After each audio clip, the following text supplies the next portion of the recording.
दोस्तों बॉलीवुड पोल खोल के नए एपिसोड में आपका स्वागत है। और भाई साहब, अगर आपने अभी तक मेरा चैनल सब्सक्राइब नहीं किया तो कर लो, घंटी नहीं दबाई तो ज़रूर दबा दो। देखो, आप घंटी नहीं दबाओगे तो आपको नहीं पता चलेगा जब मैं नया वीडियो पोस्ट करूंगा, तो फ़ौरन ही घंटी दबा दीजिए भाई साहब। अगर आप घंटी दबा दोगे तो आपको नोटिफिकेशन मिलेगा, आप फ़ौरन ही वीडियो देख लोगे। बात को समझो, दबा दो भाई साहब घंटी। रणबीर कपूर की फिल्म रामायण जल्दी ही रिलीज होने वाली है और यही वजह है कि आज की तारीख में इस फिल्म के बारे में बहुत सारी बातें हो रही हैं, कभी स्टार कास्ट को लेकर तो कभी बजट को लेकर। आज की तारीख में हजारों लोग हैं जिन्होंने खुद को ही मीडिया मान लिया है और वो कुछ भी रिपोर्टिंग करते हैं, बिना सर पैर के रिपोर्टिंग करते हैं। उनका इस बात से कोई लेना देना नहीं है कि उसमें कितनी सच्चाई है, कितनी सच्चाई नहीं है। तो मीडिया में ऐसा बताया जा रहा है कि रणबीर कपूर को रामायण के लिए मिले हैं 150 करोड़ रुपए, यश को रामायण के लिए मिले हैं 150 करोड़ रुपए, सन्नी देओल को रामायण के लिए मिले हैं 50 करोड़ रुपए, विवेक ओबेरॉय को 8 करोड़ रुपए और रवि दुबे को मिले हैं 5 करोड़ रुपए। पहले तो आप में से कुछ लोग मुझे यह बता दें कि ये रवि दुबे है कौन। मुझे ऐसा लगता है कि इस लड़के की वाइफ एक्ट्रेस है, शायद उसी की वजह से लोग इसको जानते हैं। तो मुझे आप बताइए कि रामायण वाले इसको 5 करोड़ रुपए क्यों देंगे? अरे भाई, इसको रोल दे दिया, यही अपने आप में एक बहुत बड़ी बात है। इसको पैसे देने की बात कहां से आ गई? मैं आपका कंफ्यूजन दूर करने के लिए आपको बता दूं कि रवि दुबे को मिले हैं 50 लाख रुपए इस फिल्म को करने के लिए। और विवेक ओबेरॉय की भी हालत आज की तारीख में ऐसी है कि अगर कोई उस बेचारे को काम दे दे तो यही अपने आप में बहुत बड़ी बात है। पैसों की तो बात ही भूल जाइए। तो विवेक को इस फिल्म के लिए मिले हैं 75 लाख रुपए। कितने भाई साहब? 75 लाख। सन्नी देओल पुराना चावल है, सन्नी को अच्छी तरह पता है कि बॉलीवुड वाले किस तरह से काम करते हैं। तो सन्नी सियाना है, सन्नी ने पैसे लिए हैं। सन्नी ने बताया जा रहा है कि 25 करोड़ रुपए लिए हैं इस फिल्म में काम करने के लिए। लेकिन मैं आपको बताना चाहूंगा कि रणबीर कपूर को कोई पैसा नहीं मिला, यश को कोई पैसा नहीं मिला। ये दोनों इस फिल्म में पार्टनर हैं, यानी कि ये दोनों भी इस फिल्म के प्रोड्यूसर हैं। जब ये फिल्म चालू हुई थी तो इस फिल्म का बजट बताया गया था 800 करोड़ रुपए और आज इस फिल्म का प्रोड्यूसर नमित मल्होत्रा बता रहा है कि इस फिल्म का बजट हो चुका है 4000 करोड़ रुपए। कितना भाई साहब? 4000 CR। इसका क्या मतलब है?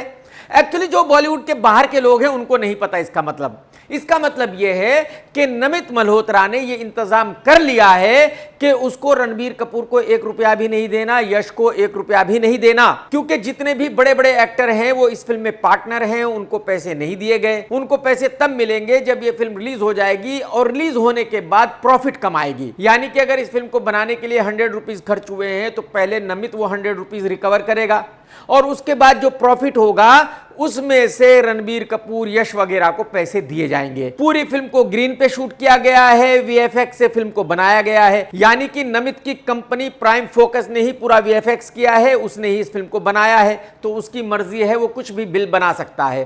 तो उसने बिल बना दिया है 4000 करोड़ रुपए का। अब 4000 करोड़ रुपए बिल का क्या मतलब है? 4000 करोड़ रुपए बजट का यह मतलब है कि जब यह फिल्म रिलीज होगी तो पहले नमित मल्होत्रा अपने वो 4000 करोड़ रुपए रिकवर करेगा जो इस फिल्म को बनाने पर खर्च हुए हैं, और जो बचेगा पैसा, बाकी का प्रॉफिट, उसमें से रणबीर कपूर, यश वगैरह को दिया जाएगा। जाहिर सी बात है ये फिल्म 4000 करोड़ रुपए का बिजनेस कर ही नहीं सकती। ये फिल्म ज्यादा से ज्यादा 1000 या 1500 करोड़ रुपए का बिजनेस कर सकती है। तो इसका मतलब यह हुआ कि नमित ने पहले ही इंतजाम कर दिया है कि रणबीर भाई ना आपका कुछ बनता, यश भाई ना आपका कुछ बनता, जो पैसे लगे थे वही रिकवर नहीं हुए तो मैं आपको कहां से दूं? समझ रहे हो? बहुत सारे लोग हैं बॉलीवुड वाले भाई। तो इन एक्टरों को जो पार्टनर बने हुए हैं इस फिल्म में कुछ नहीं मिलने वाला, 0 मिलेगा। अंडा, अंडा बटा अंडा। दिया मिर्जा ने एक बहुत ही अजीबोगरीब बयान दिया है। ऐसा बयान दिया है जिसके बारे में मैं खुलकर बात कर ही नहीं सकता, क्योंकि दिया ने अगर यह कहा है तो कोई प्रॉब्लम नहीं है। अगर मैं कहूंगा तो भाई साहब मेरे ऊपर केस हो जाएगा, 10 FIR हो जाएंगी। दिया एक लड़की है, वो कुछ भी कह सकती है, उसको सब कुछ माफ है। मैं सेंसर करके आपको बताना चाहूंगा, दिया ने ऐसा कहा है कि मुंबई का जो क्लाइमेट है वो बहुत अच्छा नहीं है, यहां की हवा प्रदूषित है और इन सब की वजह से जो मुंबई में मर्द रहते हैं उन पर बहुत बुरा असर पड़ रहा है। उनका हथियार सुकड़ के बिल्कुल इतना रह गया है, पूरा हथियार ऑलमोस्ट खत्म हो गया है। अब मैं दिया मिर्जा को इस बात का बहुत अच्छे से जवाब दे सकता हूं, लेकिन दे नहीं सकता, जैसे कि मैंने कहा कि अगर मैं दूंगा तो मेरे ऊपर केस हो जाएगा, एफआईआर हो जाएगी। लेकिन फिर भी सेंसर करके मैं दिया मिर्जा से यह कहना चाहता हूं कि मैडम जी देखो, अगर आप अपने हस्बैंड के बारे में बात कर रही हो तो हमें इससे कोई एतराज नहीं है, वो आपके हस्बैंड है, उनके बारे में आप कुछ भी कह सकती हो, लेकिन आप बाकी सभी मर्दों पर इल्जाम नहीं लगा सकती। आप मेरे बारे में यह बात नहीं कह सकती, क्योंकि अगर मैं कुछ कहूंगा तो फिर आप मेरे ऊपर केस करोगी, तो मैं नहीं कहूंगा आपको जो आप सुनना चाहती हो। लेकिन फिर भी मैं आपसे यह कहना चाहता हूं कि आप हमारे बारे में बात मत कीजिए, क्योंकि आपको नहीं पता कि भाई हमारा हथियार सुकड़ा है, बढ़ा है या घटा है। आपका हमारे हथियार से कोई लेना देना है नहीं। हां, आप अपने हस्बैंड के बारे में बात कर रही हो, बिल्कुल कीजिए। आपके हस्बैंड का हथियार सिकुड़ गया है, नहीं सिकुड़ गया है, वो आपको पता होगा, हमें तो नहीं पता है, तो आप उनके बारे में कुछ भी कह सकती हो। लेकिन मैं हाथ जोड़ के फिर से आपसे रिक्वेस्ट करता हूं कि हमारे बारे में ऐसी बातें मत कीजिए, नहीं तो फिर हमें आपको जवाब देना पड़ जाएगा मजबूरन। धुरंधर 2 ने बहुत जबरदस्त बिजनेस किया है और इसको लेकर बहुत चर्चा हो रही है। रणवीर शोरी एक छोटा मोटा एक्टर है बेचारा, और उसने कहा है कि जो धुरंधर 2 का इतना बड़ा बिजनेस हो रहा है, ये इस बात का सबूत है कि जो छोटी फिल्में हैं उनके लिए दरवाजे बंद होते जा रहे हैं। जो 1-2 दरवाजा खुला हुआ था उन छोटी फिल्मों के लिए, वो भी बंद हो रहा है। और मैं रणवीर की बात से बिल्कुल 100% सहमत हूं। मैं आपको ये बता दूं कि आज की तारीख में पब्लिक को छोटी फिल्में थिएटर में नहीं देखनी है। आज की तारीख में पब्लिक को थिएटर में सिर्फ बड़ी फिल्में देखनी है। धुरंधर, धुरंधर 2, पुष्पा 2, बाहुबली 2, काल्की, रामायण वगैरह वगैरह। तो अगर पब्लिक छोटी फिल्में देखने थिएटर में नहीं जाएगी तो जाहिर सी बात है छोटी फिल्में बनेंगी नहीं, और जो एक्टर छोटी फिल्मों में काम करते हैं वो घर पर बैठ जाएंगे, उनके पास कोई काम नहीं रहेगा। क्योंकि ये जो ओटीटी है ये बिल्कुल जीरो है, ओटीटी पे कोई फिल्म नहीं देख रहा है। मैं आपको ये बता दूं, ये सब कुछ ढकोसला है, सब कुछ बेवकूफ बनाने की एक ट्रिक है कि इस फिल्म को ओटीटी पर इतना देखा गया है, उतना देखा गया है। आप किसी भी अपने दोस्त से पूछिए कि उसने ओटीटी पर क्या देखा है, वो आपको बताएगा मुश्किल से 1 वेब सीरीज, 2 वेब सीरीज। और जबकि हर हफ्ते 10-15 वेब सीरीज फिल्में ओटीटी पर रिलीज होती है, उनको कोई नहीं देखता। जो लोग रिलीज करते हैं सिर्फ वही देखते हैं, वही खुश होते हैं, वही न्यूज देते हैं, दैट्स इट। विद्या बालन से जब एक पत्रकार ने पूछा कि मैडम जी आपकी शादी को काफी साल हो गए हैं लेकिन अभी तक कोई बच्चा नहीं है, तो क्या ख्याल है आपका बच्चों के बारे में? तो विद्या बालन ने कहा कि देखो भाई, मैं बच्चे पैदा करने की मशीन नहीं हूं। मैं एक औरत हूं, मैंने शादी करनी थी, कर ली, लेकिन मैंने शादी बच्चे बनाने के लिए नहीं की है। तो बच्चे बनाने का मेरा कोई ख्याल नहीं है, मेरा बच्चों में कतई कोई इंटरेस्ट नहीं है। बिल्कुल सही है मैडम जी, आप सही जा रही हो। आपको बच्चों की क्यों जरूरत होगी, किस लिए होगी? करेक्ट है। जो फिल्म वालों के बच्चे हैं यानी कि नेपो किड्स हैं, उनका मजाक तो बनता ही रहता है। पब्लिक उनका मजाक उड़ाती रहती है, पब्लिक उनसे पूछती रहती है कि भाई आप फिल्मों में क्यों हो जब आप में कोई टैलेंट नहीं है। आप सभी देखते हैं अर्जुन कपूर को पब्लिक किस तरह से ट्रोल करती है, वरुण धवन को पब्लिक किस तरह से ट्रोल करती है। लेकिन आज की तारीख में हालात ये हो गए हैं कि पब्लिक इन बच्चों का मजाक भी बना रही है। आप जरा देख लीजिए अनन्या का मजाक कैसे बनाया एक लड़की ने। That's my dream. Was I actually on it or you made it? Mom, I'm on the Fulgari packet. I'm on the Fulgari packet. देख लिया भाई साहब आपने? तो जिन बच्चों का इस तरह से मजाक उड़ाया जा रहा है उनकी फिल्में कोई भी थिएटर में देखने क्यों जाएगा? यही वजह है कि जो फिल्मी बच्चे हैं उनका फ्यूचर बिल्कुल भी ब्राइट नहीं है। हिमेश भाई एक म्यूजिक डायरेक्टर हैं, लेकिन उनको फिल्में करने का शौक है, वो एक्टर भी हैं, फिल्में करते ही रहते हैं और करनी भी चाहिए, न्यूज में बने रहना चाहिए। तो अब आमिर खान का बेटा जुनैद खान, जिसमें हीरो बनने का एक भी गुण नहीं है, वो एक फिल्म करने वाला है हिमेश के साथ, यानी कि एक ही फिल्म में ये दोनों हीरो हैं। इस फिल्म को प्रोड्यूस करेगा कुक्कू गुलाटी, म्यूजिक बनाएगा हिमेश रेशमैया। कुक्कू, हिमेश और जुनैद भाई का ऐसा मानना है कि इससे बेहतरीन टीम हो ही नहीं सकती। यह फिल्म जब रिलीज होगी तो पूरे हिंदुस्तान की पब्लिक सड़कों पर आ जाएगी। वो अपना घर बार, मकान, दुकान बेच देगी इस फिल्म को देखने के लिए। वो ये कहेगी पब्लिक के अगर हमने ये फिल्म नहीं देखी तो हमारे जीने का कोई मतलब ही नहीं है। क्या क्या हो रहा है साला, एक ही जीवन में क्या क्या देखना पड़ेगा।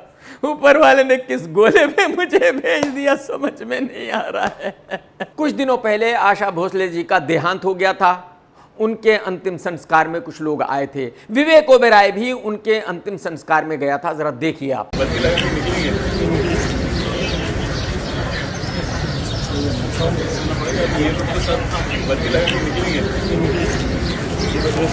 देख लिया आपने, विवेक भाई कितने दुखी हैं, कितने गमगीन हैं, कितने दुख के साथ ये अंतिम संस्कार में जा रहे थे। मतलब अगर विवेक अंतिम संस्कार में गया है तो वहां भी सिर्फ पब्लिसिटी के लिए गया है, वहां भी इसको कैमरों के सामने रहना है, वहां भी इसको पब्लिसिटी चाहिए।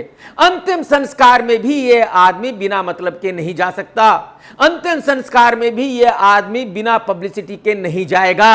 ये ऐसा आदमी है। तो ऐसे आदमी का भला जिंदगी में कैसे हो सकता है, मुझे आप बताइए। जिसका दिल इतना काला हो, वो आदमी जिंदगी में सुखी कैसे रह सकता है। बहुत सारे ऐसे लोग हैं जो बेचारे सलमान खान को इसके कैरियर के लिए ब्लेम करते रहते हैं। अरे भाई, सलमान खान का बेचारे का कोई लेना देना नहीं है इसके कैरियर के बर्बाद होने में। ऐसे आदमी का कैरियर कभी बन ही नहीं सकता, ऐसा आदमी कभी स्टार बन ही नहीं सकता, ऐसे काले दिल का आदमी कभी कामयाब हो ही नहीं सकता। हकीकत यह है। तो भाई साहब, अगर इस भाई का कैरियर बर्बाद हुआ है तो इसकी अपनी वजह से, अपनी हरकतों की वजह से, अपने काले दिल की वजह से इसका कैरियर बर्बाद होने में किसी का कोई हाथ नहीं है। जब करीना कपूर से पूछा गया कि आप क्या समझती है आज की तारीख में रणवीर सिंह कितना बड़ा सुपरस्टार बन गया है, तो करीना ने कहा कि रणवीर सिंह उतना ही बड़ा सुपरस्टार है जितना एक साल पहले था। धुरंधर की सक्सेस से रणवीर सिंह का कोई लेना देना नहीं है। धुरंधर सिर्फ और सिर्फ डायरेक्टर आदित्य धर की फिल्म है। बॉलीवुड में आज की तारीख में सब यही कह रहे हैं कि आदित्य धर की धुरंधर। बॉलीवुड में ऐसा एक भी आदमी नहीं है जो ये कह रहा हो कि रणवीर सिंह की धुरंधर। तो हकीकत यह है कि रणवीर सिंह का धुरंधर की सक्सेस से कोई लेना देना नहीं है। मैं आपको बता दूं कि ऐसा बिल्कुल भी नहीं है कि करीना रणवीर को आज पसंद नहीं करती है, बल्कि करीना रणवीर सिंह को कभी भी पसंद नहीं करती थी। संजय लीला भंसाली ने एक फिल्म बनाई थी रामलीला, उसकी हीरोइन थी करीना कपूर खान, और संजय हीरो के लिए ट्राई कर रहा था शाहरुख खान या सलमान खान को। उन दोनों ने उस फिल्म को करने से मना कर दिया था। यही वजह है कि एसएलबी ने साइन किया था रणवीर सिंह को, और जब एसएलबी ने करीना कपूर को रणवीर से अपने ऑफिस में मिलवाया तो मिलने के फौरन बाद करीना ने उस फिल्म को छोड़ दिया। करीना ने एसएलबी से कहा कि सर, मैं ऐसे लड़के के साथ काम नहीं कर सकती जो इतना गंदा दिखता हो, इसकी पर्सनैलिटी इतनी खराब है, इसमें हीरो बनने का एक भी गुण नहीं है, ऐसे गंदे से दिखने वाले लड़के के साथ मैं काम नहीं करूंगी, मैं ये फिल्म छोड़ रही हूं, मुझे माफ कर दीजिए। और जब करीना ने उस फिल्म को छोड़ दिया था तब एसएलबी ने दीपिका को साइन किया था उस फिल्म के लिए। तो हकीकत यह है कि करीना जिस दिन फर्स्ट टाइम रणवीर सिंह से मिली थी उसी दिन से उससे नफरत करती है, उसको बिल्कुल पसंद नहीं करती। एक पाकिस्तानी एक्ट्रेस है जन्नत मिर्जा, उसने अब बयान दिया है कि उसको एक फिल्म ऑफर हो रही थी बॉलीवुड की जिसका हीरो था कार्तिक आर्यन, लेकिन उसने उस फिल्म को नहीं किया क्योंकि उसको बॉलीवुड में काम नहीं करना है। अरे मैडम जी, क्यों इतना फेंक रही हो, क्या जरूरत है इतना फेंकने की। देखिए, बॉलीवुड का ऐसा कोई निर्माता निर्देशक नहीं है जो आपको बॉलीवुड की फिल्म ऑफर करेगा। वैसे भी पाकिस्तानी एक्टरों को अलाउड ही नहीं है बॉलीवुड में काम करना, तो जाहिर सी बात है आप कार्तिक की फिल्म कर ही नहीं सकती थी। लेकिन मैं आपको ये बताना चाहूंगा कि वो जो भी कोई था जिसने आपको फिल्म ऑफर की थी, उसने खाली आपकी मिठाई खाने के लिए फिल्म ऑफर की थी। उसने फिल्म आपको इसलिए ऑफर नहीं की थी कि आपसे काम कराना था। नहीं नहीं, आपको गलतफहमी है, बिल्कुल टोटली गलतफहमी है। अच्छा हुआ आपने मिठाई नहीं खिलाई, अगर आप मिठाई खिला देते तो फिर आपको काम भी नहीं मिलता था और आपकी मिठाई भी चली जाती। तो बेहतर है कि आपने मिठाई नहीं खिलाई और आपने उस फिल्म को नहीं किया। और आगे फ्यूचर के लिए भी मैं आपको बता रहा हूं, आपको बॉलीवुड वाला कोई भी फिल्म अगर ऑफर करेगा तो समझ लो आपकी मिठाई खाने के चक्कर में आपको काम कोई नहीं देगा। बॉलीवुड में इतना टैलेंट नहीं है आप में। अक्की भाई की फिल्म भूत बंगला रिलीज हो गई है, सुपर डुपर डिजास्टर हो गई है पहले ही दिन। लेकिन इस फिल्म में तब्बू भी है जो 39 इयर्स पहले अक्की की गर्लफ्रेंड हुआ करती थी। जाहिर सी बात है, जब कभी उसकी गर्लफ्रेंड हुआ करती थी तो रिलेशन तो आज भी वैसा ही है। तो जरा देखिए तब्बू और अक्की कैसे लिपट रहे हैं।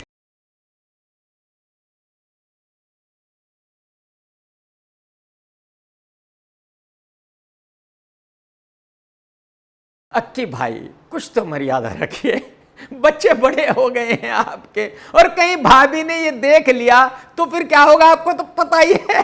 ना करो भाई साहब, थोड़ा कंट्रोल रखो यार। वरुण धवन जिसकी हाइट है 2.5 फीट 3 इंच, छोटे छोटे हाथ हैं, छोटे छोटे पैर हैं, लेकिन अपने आप को सुपरस्टार मानता है। इस भाई की 11वीं डिसास्टर फिल्म आने वाली है।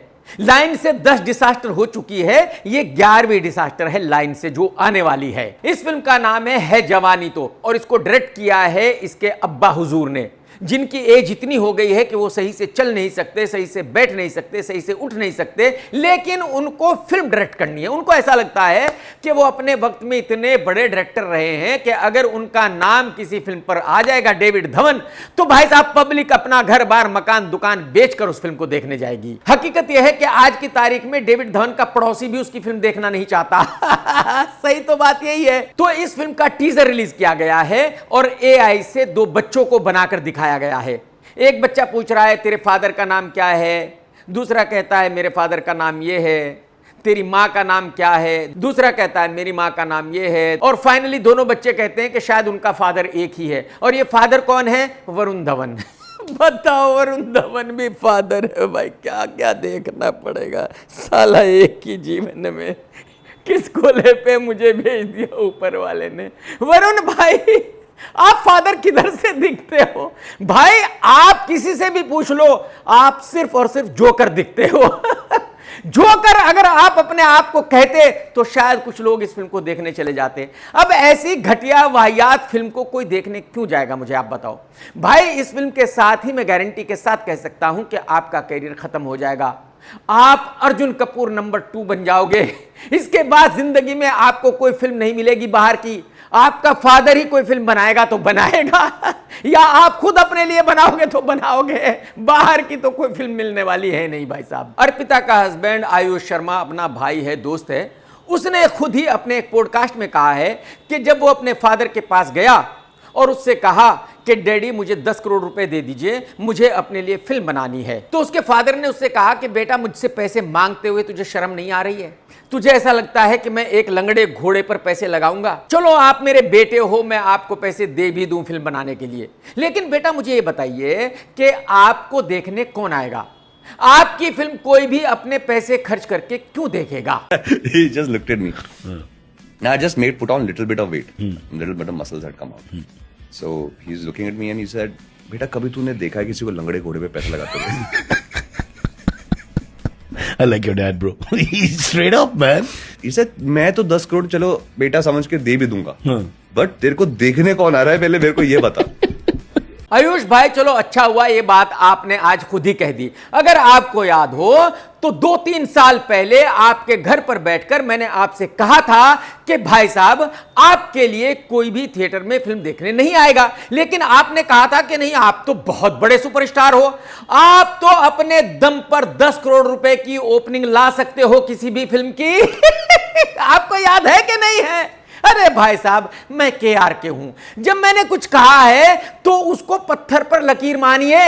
जो मैंने कहा है वही होना है, उसमें कुछ भी चेंजेस होनी ही नहीं है। अर्जुन कपूर के घर पर बैठकर मैंने अर्जुन की बहन के सामने कहा था कि भाई तू जिंदगी में कभी हीरो नहीं बन सकता, तेरा कुछ नहीं हो सकता। क्या हुआ? आपके सामने है। वरुण धवन को मैंने उसके फेस पर कहा था कि मेरे भाई तुझ में हीरो बनने का एक भी गुण नहीं है, तू हीरो नहीं बन सकता, ये काम छोड़ दे। क्या हुआ? आपके सामने है। तो जो मैंने आपको कहा था आपके फादर ने भी वही कहा। हकीकत तो यही है। अगर उस दिन आप उस बात को मान लेते तो शायद आज कुछ आप कर रहे होते, लेकिन अब तो करियर पूरी तरह खत्म हो गया है। टाटा बाय बाय हो गया है। चलो आपने मान लिया, ये अच्छी बात है। सुहेल खान और उनकी पत्नी का डिवोर्स हो चुका है और सुहेल खान की वाइफ आज की तारीख में पॉडकास्ट वगैरह करती रहती है। एक पॉडकास्ट में जब उससे पूछा गया कि डिवोर्स के लिए जिम्मेदार कौन है, तो सुनिए उसने क्या कहा। क्या सोहेल खान ने आपको छोड़ा या आपने खुद चूज किया अलग होना? ये अनफेयर है कि दोनों ये रिलेशनशिप 2 पहिए पे चलते हैं, तो दोनों का कंट्रीब्यूशन होता है टू मेक इट वर्क, दोनों का कंट्रीब्यूशन होता है to not make it work. तो ये डिसीजन जैसे हमने लाइटली नहीं ली थी, इट टुक। तो सुहेल की वाइफ ने कहा कि यार जब हमारी शादी हुई तो हम बच्चे थे, हमें एक दूसरे के बारे में ज्यादा पता नहीं था। उस वक्त हम अलग इंसान थे, आज हम बिल्कुल अलग इंसान हैं। और यह बात बिल्कुल सही है। यही वजह है कि मैं हमेशा कहता हूं कि 30 साल से पहले किसी भी लड़के लड़की को शादी नहीं करनी चाहिए। 30 साल से पहले पता ही नहीं होता कि वो इंसान हकीकत में क्या है, और जब तक दो इंसान एक दूसरे के साथ 3-4 साल तक नहीं रहते, वो एक दूसरे के बारे में नहीं जान सकते कि वो कैसे हैं। वो एक दूसरे के साथ जिंदगी भर रह भी सकते हैं या नहीं रह सकते। दिशा पता नहीं का कहीं एक शो था और वहां कुछ ऐसा ट्राउजर वो पहनकर आई जिसको देखकर लोगों के मुंह से निकला कि ये क्या है। आप भी जरा देख लीजिए।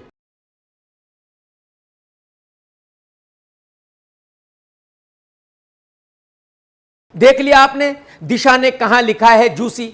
अब अगर दिशा कह रही है ये कि जूसी, तो वो कह सकती है, हम इस बारे में बात नहीं कर सकते। अगर मैं इस बारे में बात करूंगा, भाई साहब फौरन FIR हो जाएगी, फौरन मेरे ऊपर केस हो जाएगा। दिशा लड़की है, वो कुछ भी कर सकती है, कुछ भी कह सकती है, कुछ भी पहन सकती है, कोई प्रॉब्लम नहीं है, लेकिन मैं इस बारे में बात नहीं कर सकता। तो आज के समाज में यह है डिफरेंस मर्द और औरत होने का। मैं दिशा मैडम से सिर्फ इतना ही कहना चाहूंगा कि मैडम जी, ये तो हमें नहीं पता जूसी है या नहीं है, ये तो आपको पता है, लेकिन थोड़ी तो मर्यादा रखिए, थोड़ी तो शर्म कीजिए। आदित्य धर की फिल्म धुरंधर और धुरंधर 2 बहुत बड़ी हिट हो चुकी है।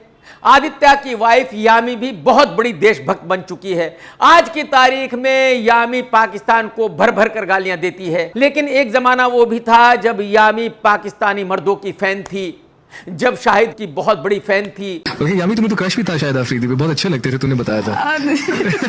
Actually that's true, that's really true. मुझे बहुत अच्छे लगते हैं। जब यामी ने ये कहा था कि जो पाकिस्तानी लड़के हैं वो बहुत ही अच्छे होते हैं, बहुत ही केयरिंग होते हैं। Where are you from? So we from Pakistan. I just didn't realize till the time I asked them, okay, where are you from? The excitement, the warmth, the enthusiasm, energy they had, it's almost like how I receive, whenever I get to meet some people here. So I didn't find any difference. So I think it's just the same. As I said, it's just perception. तो जब यामी ने पाकिस्तानियों की तारीफ की थी, उस वक्त उसको वही सूट करता था, वही सब कुछ करने से उसको फायदा हो रहा था। और आज जो कुछ भी यामी और उसका हस्बैंड कर रहे हैं, वही करने से उनको फायदा हो रहा है। तो हकीकत यह है कि इस दुनिया में कोई भी सब कुछ अपने फायदे के लिए करता है। सच क्या है, झूठ क्या है, इससे किसी को घंटा फर्क नहीं पड़ता। तो इससे यह साबित होता है कि जो यामी है वो थाली की बैंगन है। उसको सच और झूठ से कोई लेना देना नहीं है, उसको सिर्फ वही करना है जिससे उसको फायदा हो। प्रोड्यूसर साजिद नडियाडवाला का बेटा है सुभान खान, जो हीरो बन चुका है, अपनी पहली फिल्म की शूटिंग चालू कर दी है। इस फिल्म को डायरेक्ट कर रहा है शशांक खेतान और फिल्म को प्रोड्यूस कर रहा है साजिद नडियाडवाला खुद। इस फिल्म का बजट बहुत बड़ा है। बताया जा रहा है कि यह फिल्म 150 से 200 करोड़ रुपए में बनाई जाएगी। जाहिर सी बात है, साजिद भाई अपने बेटे को लॉन्च कर रहे हैं तो बहुत बड़ी फिल्म बनाएंगे, छोटी फिल्म तो बनाएंगे नहीं। सुभान पिछले कई सालों से एक्टर बनने की तैयारी कर रहा है, एक्शन सीखा, डांस सीखा। सुभान बहुत अच्छा दिखता भी है, हैंडसम है, गुड लुकिंग है। और सुभान की इस फिल्म का नाम है ऐसी दीवानगी।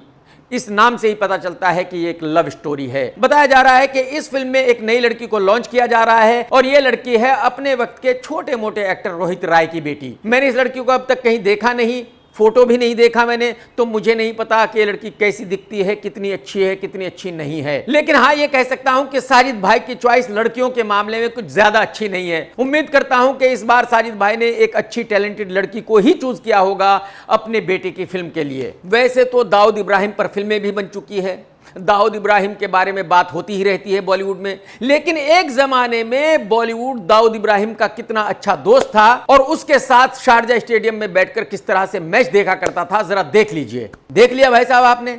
तो हकीकत यह है कि एक वक्त वो भी था जब पूरा बॉलीवुड दाऊद इब्राहिम का बेस्ट फ्रेंड था। बॉलीवुड में कोई भी ऐसा नहीं था जिसकी दोस्ती दाऊद इब्राहिम के साथ नहीं थी। करण जौहर की एक फिल्म आ रही है जिसका नाम है चांद मेरा दिल। इसका ये टाइटल सॉन्ग रिलीज हो गया है, चांद मेरा दिल, और बहुत ही बढ़िया है। चांद मेरा दिल, चांद मेरा दिल, ये गाना भी उसी सिंगर ने गाया है जिसने सैयारा का गाना गाया था, और वो गाना कितना बड़ा ब्लॉकबस्टर हुआ है ये तो आप जानते ही हैं। मुझे ऐसा लगता है कि ये गाना भी बहुत बड़ा हिट होने वाला है और इस गाने की वजह से इस फिल्म को बहुत फायदा होने वाला है। इस फिल्म की हीरोइन है अनन्या पांडे, हीरो है लक्ष्या, और ये तो मैं फिल्म देखने के बाद ही बताऊंगा कि ये फिल्म अच्छी है या नहीं है। फिल्म की कहानी यह है कि अक्षय कुमार की एक पुरानी खानदानी हवेली है जिसमें किसी भी लड़की की शादी नहीं हो सकती। अगर किसी लड़की की शादी होगी तो उसकी मौत पक्की है। लेकिन अक्षय कुमार की बहन की शादी तय हो चुकी है और इसी हवेली में होनी है। तो अब यह जानने के लिए आपको फिल्म देखनी होगी कि अक्की की बहन की शादी होती है या नहीं होती, और अगर होती है तो वो जिंदा बचती है या नहीं बचती। इस फिल्म का स्क्रीन प्ले बहुत ही ज्यादा बिखरा हुआ है। यहां वो कहावत बिल्कुल फिट होती है कि कहीं की ईंट कहीं का रोड़ा, भानुमति का कुनबा जोड़ा। फर्स्ट हाफ की कहानी अच्छी है, लेकिन सेकंड हाफ की कहानी ऐसी है कि यह कहना जरूरी हो जाता है कि इस कहानी के सर पैर बिल्कुल भी नहीं है। और ऊपर से इस कहानी में अक्षय कुमार ने 3 रोल अदा किए हैं। कितने भाई साहब? 3। मेरे ख्याल में जो फिल्म के बाकी कैरेक्टर्स है, अगर उनको भी अक्षय कुमार खुद ही कर लेता तो कोई बुराई नहीं थी, अच्छा ही लगता। फिल्म के पहले हाफ के डायलॉग्स बहुत ही बढ़िया हैं। लोग जब इन डायलॉग्स को सुनते हैं तो ठहाके लगाकर हंसते हैं, लोटपोट होकर हंसते हैं। पहले हाफ को देखने में मजा आ जाता है। लेकिन फिल्म का सेकंड हाफ इतना खराब है कि एक भी डायलॉग अच्छा नहीं है। एक भी डायलॉग ऐसा नहीं है जिसको सुनकर आपको हंसी आएगी। हालांकि इस फिल्म में अक्षय कुमार की कुछ पुरानी फिल्मों के हिट डायलॉग्स यूज किए गए हैं। अगर एक्टिंग की बात करूं तो अक्की ने अपने तीनों ही रोल्स को अच्छे से निभाया है। अक्की ने बढ़िया एक्टिंग की है, लेकिन अक्की की एज इतनी ज्यादा है कि वो यंग हीरो के रोल में फिट नहीं दिखता। जो अक्की के 2 रोल हैं जिसमें उसको ज्यादा एज का दिखाया गया है, उनमें तो बिल्कुल फिट है, लेकिन जो यंग हीरो का रोल है उसमें वो फिट नहीं है। एक्चुअली उस रोल में फिट हो सकता था रणबीर कपूर या सिद्धार्थ मल्होत्रा। अक्षय कुमार का जो फादर बना है वो अक्की से ज्यादा यंग दिखता है, और अक्की जहां भी एक्ट्रेस वामिका के साथ होता है वहां ऐसा लगता है जैसे दादा और पोती का रोमांस चल रहा हो। अब अक्की की एज बहुत ज्यादा हो गई है, बूढ़ा दिखने लगा है, तो मेरे ख्याल में इस तरह के रोल अक्की को अब नहीं करने चाहिए। राजपाल यादव ने अपने रोल को बहुत ही शिद्दत से निभाया है, बहुत ही जबरदस्त एक्टिंग की है। राजपाल जब भी पर्दे पर आता है लोग जोर जोर से हंसते हैं। परेश रावल का रोल बड़ा भी नहीं है और परेश अपने रोल में फिट भी नहीं है, और उसकी वजह भी यही है कि परेश रावल की उम्र भी बहुत ज्यादा हो गई है, और ऊपर से परेश रावल ने अपना ही मूत पीकर अपने चेहरे को ऐसा बिगाड़ लिया है, उसके चेहरे पर ऐसी लानत आ गई है कि उसके चेहरे पर देखा नहीं जाता। मैं आपको यहां यह बता दूं कि यह बात मैं अपनी तरफ से नहीं कह रहा हूं कि परेश अपना मूत पीता है, उसने खुद यह बात कही है कि वो अपना मूत पीकर जिंदा रहता है। तो परेश जब भी पर्दे पर आता है, जब भी आप उसके चेहरे पर देखते हो, तभी आपके दिमाग में ऐसा आता है कि ये वही आदमी है जो खुद का मूत पीकर जिंदा है। तो मेरे ख्याल में अगर परेश रावल की जगह कोई और एक्टर होता तो बेहतर होता। वामिका गब्बी इस फिल्म की हीरोइन है जो महापनौती है, जिसकी अब तक 5 फिल्में रिलीज हुई है, 5 की 5 सुपर फ्लॉप हैं। इस फिल्म में कुल मिलाकर वामिका के 5 से 6 सीन हैं, लेकिन उन सीन्स में भी वामिका अच्छी नहीं दिखी है, क्योंकि वामिका की पर्सनैलिटी बिल्कुल भी एक्ट्रेस की नहीं है। वामिका में एक भी ऐसा गुण नहीं है कि वो एक्ट्रेस बन सके सिवाय मिठाई के शोरूम के। और जैसे कि मैं बता चुका हूं कि अक्की और वामिका की एज में बहुत ज्यादा डिफरेंस है, तो वो दोनों एक दूसरे के साथ अच्छे लगते ही नहीं है। वो दोनों जब भी पर्दे पर साथ में आते हैं तो दादा पोती की जोड़ी लगते हैं। तब्बू का छोटा सा रोल है, उसके पास ज्यादा कुछ करने के लिए था नहीं। बाकी लोगों ने अपने छोटे छोटे रोल्स को अच्छे से निभाया है। पिरियन ने अब तक जितनी भी फिल्में बनाई है सबका म्यूजिक हमेशा ही अच्छा होता है, लेकिन इस फिल्म का म्यूजिक बहुत ही घटिया है। इस फिल्म में एक भी ऐसा गाना नहीं है जो सुपरहिट हो सकता है, जो थिएटर से बाहर निकलकर आपको याद रह सकता है। और ऊपर से इन गानों पर अक्की इस एज में डांस कर रहा है, तो एक बूढ़ा आदमी जब ऐसे गानों पर डांस करता है तो बिल्कुल भी अच्छा नहीं दिखता। तो कुल मिलाकर मैं ये कह सकता हूं कि ये एक ऐसी फिल्म है जिसमें 2 फिल्में हैं। पहला हाफ एक फिल्म है, सेकंड हाफ एक फिल्म है। जो पहला हाफ है वो बहुत ही कमाल है, उसको देखने में बहुत ही मजा आता है, उसको देखते हुए लोग बहुत जोर जोर से हंसते हैं। और पहला हाफ देखने पर ऐसा लगता है कि शायद ये फिल्म बहुत बड़ी ब्लॉकबस्टर होने वाली है। लेकिन इस फिल्म का सेकंड हाफ इतना घटिया है, इतना वाहियात है कि एकदम टॉर्चर है। सेकंड हाफ देखते हुए पब्लिक को समझ में ही नहीं आता कि ये कौन सी फिल्म चालू हो गई है। पब्लिक को समझ में नहीं आता कि जो हो रहा है वो क्यों हो रहा है, किस लिए हो रहा है, डायरेक्टर ने ये फिल्म क्यों बनाई है। इस फिल्म का सेकंड हाफ ऐसा है जिसको देखना मुश्किल ही नहीं नामुमकिन है। इस फिल्म के सेकंड हाफ को तो वो भी नहीं झेल सकता जो अक्की का सबसे बड़ा फैन है। तो मैं आपसे यही कहूंगा कि आप अपना टाइम बचाइए, अपने पैसे बचाइए, इस फिल्म को अवॉइड कीजिए। उस थिएटर से कम 2 किलोमीटर दूर रहिए जहां इस फिल्म को दिखाया जा रहा है, क्योंकि ये फिल्म एक नंबर की घटिया वाहियात फिल्म है। इस फिल्म को फ्री में देखना भी एक घाटे का सौदा है। मैं आप लोगों को अपने पिछले वीडियो में बता ही चुका हूं कि सोनू सूद पब्लिक को कैसे बेवकूफ बना रहा है। सोनू सूद किसी की हेल्प नहीं कर रहा है। सोनू सूद जो भी करता है सिर्फ पब्लिसिटी के लिए करता है, क्योंकि सोनू को बहुत बड़ा पॉलिटिशियन बनना है। लेकिन फाइनली आहिस्ता आहिस्ता मीडिया को भी पता चल चुका है कि सोनू क्या कर रहा है। देखिए एक अखबार ने सोनू के बारे में क्या लिखा है। इसमें वही सब कुछ लिखा गया है जो मैंने आपको वीडियो में बताया है। हकीकत यह है कि सोनू किसी की हेल्प नहीं करता, सिर्फ ड्रामा करता है, सिर्फ पब्लिसिटी करता है। डायरेक्टर राजकुमार हिरानी का बेटा भी जल्दी ही हीरो बनने वाला है। वो एक फिल्म कर रहा है और उस फिल्म में हीरोइन लिया गया है रशा थड़ानी को। इस फिल्म का नाम है लगन लगी और इसको डायरेक्ट करेगी सोनाली। राजकुमार हिरानी का बेटा वीर हिरानी इस फिल्म में मेन भूमिका निभाएगा। इसका मतलब यह हुआ कि 2027 में 3-4 नए लड़के लॉन्च होने जा रहे हैं। अब देखने वाली बात यह होगी कि उनमें से कौन कामयाब होता है। परिणीति चोपड़ा का पति है एक राजनेता राघव चड्ढा। जब कभी अरविंद केजरीवाल जेल गया था, मैंने उसी वक्त कहा था कि राघव चड्ढा बहुत सियाना लड़का है, इसने अपनी सेटिंग कर ली है बीजेपी में, ये आने वाले वक्त में 100% आपको छोड़ेगा। और भाई साहब फाइनली क्या हुआ? वही हुआ जो मैंने कहा था। राघव चड्ढा ने आप छोड़ दी है और बीजेपी में शामिल होने की सारी तैयारी हो गई है। राघव को पंजाब सरकार से सिक्योरिटी मिली हुई थी, पंजाब सरकार ने वो सिक्योरिटी हटा ली। लेकिन जैसे ही पंजाब सरकार ने वो सिक्योरिटी हटाई, वैसे ही सेंटर की सरकार ने उसको सिक्योरिटी दे दी, यानी कि बीजेपी ने उसको सिक्योरिटी दे दी। कहा कि भाई साहब आप ऐश करो, कोई दिक्कत ही नहीं है, हम बैठे हैं ना। तो ये सब कुछ आपको बताने का मतलब सिर्फ इतना सा था कि जब मैं कुछ कहता हूं तो बहुत सोच समझ कर कहता हूं। मेरी बात को मान लिया करो, जो मैं कहता हूं होता तो वही है। मैंने अपने पिछले वीडियो में बताया था कि मोहित सूरी अपनी अगली फिल्म आहान पांडे के साथ नहीं कर रहा है, बल्कि रणबीर कपूर के साथ करने जा रहा है। जैसे ही मेरा वीडियो रिलीज हुआ, उसके अगले ही दिन वाईएफ ने एक फिल्म का अनाउंसमेंट कर दिया कि भाई मोहित सूरी एक फिल्म कर रहा है जिसका हीरो आहान पांडे ही होगा और हीरोइन अनीत पादा ही होगी। लेकिन वाईएफ ने खुद ही कहा कि यह फिल्म अगले साल चालू होगी, 2027 में चालू होगी। और ये जो बॉलीवुड है ये इस तरह से काम करता है भाई साहब। अगर ये कहा गया है कि 2027 के स्टार्टिंग में ये फिल्म चालू होगी, तो समझ लीजिए कि 2027 के एंड में वो फिल्म चालू होगी। और बॉलीवुड का बच्चा बच्चा ये बात बता सकता है कि यहां एक हफ्ते के बाद क्या होगा ये किसी को नहीं पता। तो ये 2026 चल रहा है, 2027 के एंड तक क्या होगा किसी को नहीं पता। मोहित सूरी कौन सी फिल्म कर रहा होगा किसी को नहीं पता। मोहित को कोई स्क्रिप्ट मिलेगी या नहीं मिलेगी आहान के साथ फिल्म बनाने के लिए, ये किसी को नहीं पता। तो हकीकत यह है कि वाईएफ ने खाली अपनी जान बचाने के लिए, खाली दुनिया को यह दिखाने के लिए कि देखो जो के कह रहा है वो बिल्कुल झूठ है, अपनी इस फिल्म का ऐलान किया है। लेकिन मैं आदि चोपड़ा से यह बताना चाहता हूं कि भाई साहब होता तो वही है जो मैं कहता हूं। जब मैंने कह दिया कि आहान पांडे के साथ मोहित की फिल्म नहीं होगी तो बस नहीं होगी, ये आप लिख करके रख लीजिए। जब कंगना से एक पॉडकास्ट में पूछा गया कि चिराग पासवान से आपके रिश्ते कैसे हैं, कहीं रोमांस तो नहीं चल रहा है, तो कंगना ने कहा कि नहीं नहीं ऐसा कुछ है ही नहीं, बिल्कुल गलत है। अगर मेरा रोमांस चिराग से होता तो 10 साल पहले होता, जब मैंने उसके साथ फिल्म की थी, और अब तक तो हमारे बच्चे होते। No, Chirag is a friend. When I see him, I think of a friend, and he's, you know, he's one of those. There's no romance happening. Let me be honest. No, it's so heartbreaking. not at all. No romance. Come on, we know each other for like he did his film with me 10 साल पहले। अगर हम तब नहीं हुआ तो फिर romance हो तो आज हमारे बच्चे होते हैं। हमें रोमांस होना होता तो हो जाता, नहीं हो रहा। लेकिन मैं आप लोगों को ये बताना चाहूंगा कि मैडम बिल्कुल झूठ बोल रही है। एक्चुअली कंगना ने उस फिल्म को सिर्फ पैसों के लिए किया था। चिराग पासवान बेचारा नया लड़का था, उसके साथ काम करने के लिए कंगना ने 5 गुना फीस मांगी थी और चिराग के फादर ने वो पैसे दिए थे। बस सिर्फ उसी के लिए कंगना ने वो फिल्म की थी।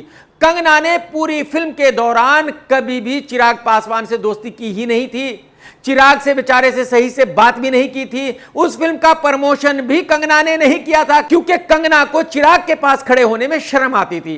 कंगना ये मानती थी कि मैं बॉलीवुड की बहुत बड़ी एक्ट्रेस हूं, और बेचारा चिराग लॉन्च हो रहा था तो चिराग को कंगना बिल्कुल भी भाव नहीं देती थी। लेकिन मजबूरी देखिए, आज चिराग बड़ा पॉलिटिशियन है, तो आज कंगना खुद ही कह रही है कि नहीं नहीं, चिराग से अगर रोमांस होना होता तो हो जाता, चिराग के साथ अगर मेरा रोमांस होता तो आज बच्चे हो जाते। और आज की तारीख में जो आगे बातें कंगना ने कही है, उनसे ऐसा लगता है कि कंगना 24 आवर रेडी है चिराग पासवान से शादी करने के लिए। लेकिन अब चिराग शादी करेगा नहीं, वक्त वक्त की बात है भाई साहब। एक हमारे दोस्त है सिद्धार्थ कन्नान साहब, पॉडकास्ट किया करते हैं, किसी ना किसी का इंटरव्यू करते ही रहते हैं। बॉलीवुड की एक फेमस सी कोरियोग्राफर है। तो सिद्धार्थ ने उस लड़की से पूछा कि क्या प्यार में कभी दिल टूटा है? तो लड़की ने कहा कि एक बार, अरे ना जाने कितनी बार, ये तो एवरी वीक का काम है, इसमें कौन सी बड़ी बात है। सिद्धार्थ भाई, आप भी क्या सवाल पूछ रहे हो बॉलीवुड की लड़कियों से? है भाई, अरे भाई साहब, ये तो होता ही रहता है इनकी लाइफ में, ये कोई बहुत बड़ी बात नहीं है, ये तो हर 2-4 दिन के बाद एक बार होता ही है। और कमाल यह है कि एक वक्त में जाकर इनको कोई लड़का मिल भी जाता है शादी करने के लिए। मैं सिर्फ यही सोचता हूं कि ये लड़कियां उन लड़कों से शादी के बाद क्या ही प्यार करती होंगी, उनकी क्या ही औकात होगी इनके लिए। जब इतनी बार दिल टूट चुका है, इतनी बार दिल जुड़ चुका है, तो फिर किसी के लिए प्यार कहां बचा है? मुझे बताओ तो सही आप। कभी दिल टूटा है रिलेशनशिप में? बहुत बार। अक्षय कुमार ने भी ये बिल्कुल क्लियर कर दिया है कि हेरा फेरी फ्रेंचाइज की अगली फिल्म नहीं बन रही है। जब अक्षय कुमार ने ड्रामा किया था कि उसका और परेश रावल का झगड़ा हो गया है, अदालत में केस चला गया है, मैंने उसी वक्त कहा था कि अक्की ये सिर्फ ड्रामा कर रहा है किसी को फंसाने के लिए। कोई फंस गया तो फिल्म बन जाएगी, नहीं फंसा तो नहीं बनेगी। अक्की भाई को कोई फंसा नहीं और फिल्म बंद हो गई, फिल्म नहीं बन रही है। तो जब मैं कुछ कहता हूं मान लिया करो, फिर कह रहा हूं मान लिया करो भाई साहब, जब मैं कुछ कहता हूं तो वही होता है, बात को समझो आप। दोस्तों, अगर आज का वीडियो आपने देखा तो लाइक करना बिल्कुल मत भूलना, कमेंट्स करके जरूर बताना कि आज का वीडियो आपको कैसा लगा। टेक केयर दोस्तों, tata bye bye, love you, Jai Hind, सत्यमेव जयते।